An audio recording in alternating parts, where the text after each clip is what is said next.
கோவை வடக்கு தொகுதியில் பாஜக சார்பில் போட்டியிடும் வானதி சீனிவாசன் ஊர்வலமாக வந்து வேட்புமனு தாக்கல் செய்கிறார். அந்த நேரலை காட்சிகளை பார்க்கலாம். இது தொடர்பான விவரங்களை வழங்குவதற்காக செய்தியாளர் குருசாமி இணைகிறார். குருசாமி, விவரங்களை பகிர்ந்துக்கலாம்.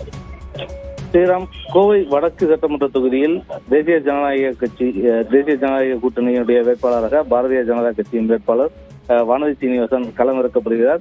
இதனையடுத்து இன்றைய தினம் இறுதி நாளான இன்றைய தினம் வேட்புமனு தாக்கல் செய்ய ஊர்வலமாக வந்தார்.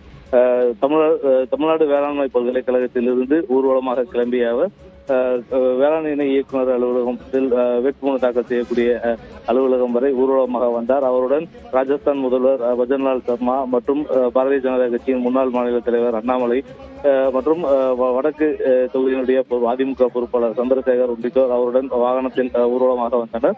1000க்கும் மேற்பட்ட பாரதிய ஜனதா கட்சி மற்றும் தேசிய ஜனநாயக கூட்டணியுடைய தொண்டர்கள் ஊர்வலமாக அவர் அழைத்து வந்த நிலையில் தற்பொழுது அவர் தனது வேட்புமனுவை தாக்கல் செய்து கொண்டிருக்கிறார்.